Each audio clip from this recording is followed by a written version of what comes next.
दोस्तों नमस्कार। धर्म, विज्ञान और आस्था, इन तीनों चीजों का जब एक जगह मिलन हो तो वो संगम हो जाता है। प्रखर आस्था देख रहे हैं आप और मैं हूं विमलेश शुक्ल। आज एक सच्ची घटना सुना रहा हूं जो करीब 5 साल पुरानी है। इसमें आस्था भी है, विज्ञान भी है और धर्म भी है। 5 साल पहले यही मौसम चल रहा था। कृष्ण जन्माष्टमी के 4-5 दिन पहले मेरे पास एक फोन आया कि हिमाचल प्रदेश के किन्नौर के पास एक यात्रा होती है मणिमहेश की, और वहां चला जाए। मणिमहेश के बारे में जो हमें जानकारी मिली वो ये थी कि एक महिला एक दिन आई अपने बच्चे की छुट्टी के लिए हमारे भाई साहब के पास, जो उस समय जम्मू कश्मीर में केंद्रीय विद्यालय में थे। तो उसने बच्ची के लिए छुट्टी मांगा।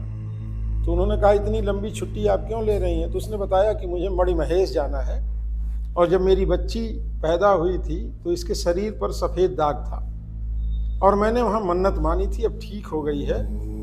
तो मणिमहेश के पास सरोवर में इसको स्नान कराना है और दर्शन कराना है। उत्सुकता भाई साहब की बढ़ी तो उन्होंने मुझे फ़ोन किया, मैं भी पहुँचा और हम लोग पहाड़ी रास्तों से होते हुए हिमाचल के किन्नौर पहुंच गए। किन्नौर पहुंचे तो अगले दिन जन्माष्टमी थी, पहला दिन ही था, लेकिन यात्रा के लिए बहुत सारी व्यवस्थाएं वहाँ धर्मानुरागियों ने कर रखी थी। जगह जगह लंगर चल रहे थे, रहने की व्यवस्था, मतलब कोई दिक्कत जैसी बात नहीं थी। लेकिन अपार भीड़ और थोड़े मोड़े संसाधन उसके सामने बहुत पर्याप्त नहीं कहे जा सकते। नीचे मतलब आप समझ लीजिए कि जिन जिन मार्गों से यात्राएं निकल रही थी, सारे मार्गों पर जैसे जैसे यात्रा के आप नज़दीक होते जाते थे, तमाम तरह के संसाधनों से, निःशुल्क व्यवस्थाओं से लोगों को तृप्त किया जा रहा था। खैर हम लोग भी पहुंचे। हरसिल एक जगह है, हरसिल पहुंचे। हरसिल में गाड़ी वाड़ी पार्क करने के बाद यात्रा शुरू हुई।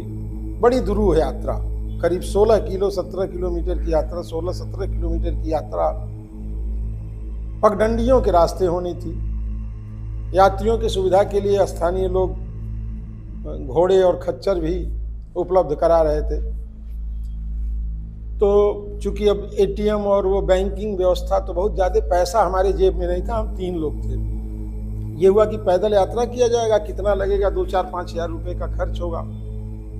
सो हम लोग आगे चले गए।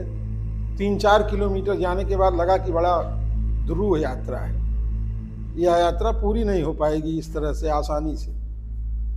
बिजली वगैरह की भी बहुत व्यवस्था नहीं, मौसम बारिश का। खैर हम लोग आगे गए। 3-4 किलोमीटर के बाद मजबूरी में हम लोगों को घोड़ा करना पड़ा। लेकिन उस पगडंडी पर जब किनारे किनारे घोड़े चलते थे तो प्राण सूख जाता था। लगता था कि अब या तब बचेंगे या नहीं बचेंगे, कोई गारंटी नहीं है। खैर बीच में हम लोगों को घोड़ा छोड़ना पड़ा। अपने डर से, जीवन का भय और जीवन के प्रति मोह, हम लोग फिर थोड़ी यात्रा पैदल भी किए। किसी तरह पहुँचे।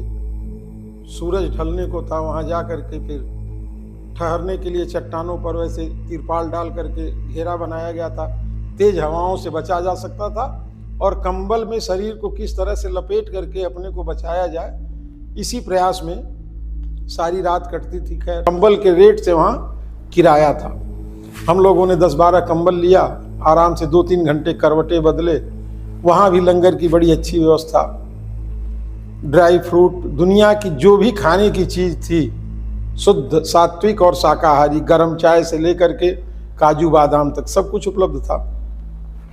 3 बजे भोर में अचानक शोर हुआ। वहाँ भोर में पहाड़ी के ऊपर एक मणि निकलती है जो चमचमाती हुई दिखती है, और उसी मणि को देखने के लिए वहाँ लोग पहुँचते हैं, तीर्थयात्री पहुँचते हैं। और उस मणि के नाम पर ही उस पर्वत श्रृंखला का नाम मणिमहेश है।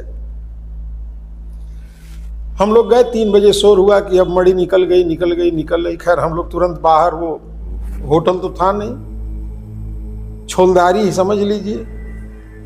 बाहर निकले तो सीधे धुंधलके में हल्की हल्की वो पहाड़ की चोटी दिखाई, पर्वत का शिखर दिखाई दे रहा था। अचानक एक चमचमाता हुआ तारा, मणि, जो मणि कहा जाता है, वो बहुत ऐसे धीरे धीरे उस पर्वत की चोटी के ऊपर आगे चढ़ा।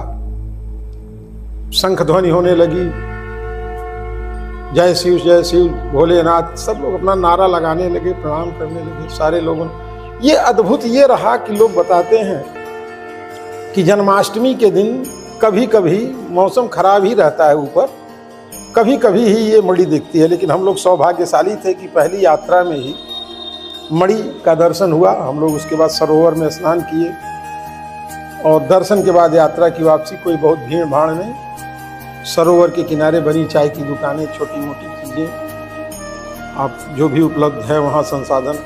उसके बाद लंबी लंबी दूरी पर कहीं कुछ आपको मिल जाए तो आपका सौभाग्य। जाने और आने के मार्ग अलग अलग होने से, मतलब आप जिस रास्ते जा रहे थे उस रास्ते भी आ सकते थे, लेकिन वो भीड़ वाला रास्ता होता था। तो वहाँ से मणि महेश से उतरने के बाद एक दूसरा रास्ता भी आता है जो दूसरे छोर से आकर के बीच में मिलता है। तो ये तो मैंने धर्म और आस्था दो की चर्चा कर ली। अब विज्ञान देखिए कहाँ काम कर दिया। जब हम यात्रा से बीच में आए, बीच में एक पड़ाव था, वहाँ कुछ समतल भूमि थी, वहाँ भी बहुत सारे लंगर, बहुत से धर्मावलंबियों के लंगर लगे हुए थे जो प्रतिवर्ष लगाते हैं। वहाँ डोसा, इडली, सांभर, चटनी, मिठाई, फल, भोजन सारा अलग अलग सबको उपलब्ध, निःशुल्क। बारिश हो रही थी, हम लोग वहाँ रुके चाय पीने के लिए कि कुछ देर आराम कर लें फिर आगे बढ़ें। अचानक मेरा फ़ोन बजने लगा। अब विज्ञान ने वहाँ काम तो किया, लेकिन वो आस्था और धर्म दोनों को प्रभावित कर गया। मेरा फ़ोन बजा, मैंने फ़ोन उठाया। हम तीनों लोगों ने, घर से बात थी, घर से फ़ोन आया था और उसने फ़ोन करते ही कहा कि 4 दिन से आप लोग गए हुए हैं, आप लोगों का पता नहीं चल रहा है। तो मैंने बताया यहाँ नेटवर्क ही नहीं है। खैर हम तीनों लोगों ने घर पे बात की और अद्भुत ये रहा कि उस बात खत्म होने के बाद नेटवर्क गया तो फिर 22 घंटे नेटवर्क नहीं आया। पूरी यात्रा आधी उतरने के बाद फिर हम लोग हरसिल से भी आगे चले गए 60-70 किलोमीटर, तब तक नेटवर्क नहीं आया। खैर जब घंटी बजी तो वहाँ के स्थानीय लोग, बहुत सारे लोग आ गए जो वर्षों से लंगर लगाते थे। वो लोग पहुँचे तो उन्होंने कहा, अरे भाई साहब आपका कौन सा सिम है, क्या है, कैसे है? तो बड़ा मुझको आश्चर्य हुआ। हमने कहा अरे यहाँ नेटवर्क ही नहीं है। तो लोगों ने बताया कि हम लोग 20 साल से यहाँ हमेशा आते रहते हैं और इतने वर्षों में किसी भी कंपनी का नेटवर्क और किसी का मोबाइल यहाँ अब तक बजा नहीं था। मुझे आश्चर्य हुआ। खैर फोन जिसने किया था वो भी भगवती की बड़ी पुजारन है, ईश्वर में उनकी अपार श्रद्धा विश्वास है। पशु पक्षियों की सेवा करने वाली एक महिला है जो हमारे जम्मू में भाई साहब हैं अध्यापक, अब तो प्रिंसिपल हो गए हैं केंद्रीय विद्यालय में। उनकी पत्नी, अटूट श्रद्धा है उनकी और वो आज तक जहाँ रहीं, गाय और कुत्ते तो उनको अपनी माँ मानते हैं। अगर वो बैठ गए तो जब तक रोटी उनके हाथ से नहीं खा लेंगे तब तक नहीं जाएंगे। आज भी उनका ये कार्य है, पहाड़ों पर रहें, जंगलों में रहें, लेकिन पशु प्रेम उनका बहुत है। खैर जब ये घटना हुई और वहाँ लोगों ने कहा कि नेटवर्क नहीं आता है तो मुझे भी बड़ा आश्चर्य हुआ। और इस घटना में, इस पूरी यात्रा में मुझको आस्था, धर्म और विज्ञान, ये तीनों एक साथ दिखाई दिए जो आज के दौर में असंभव था।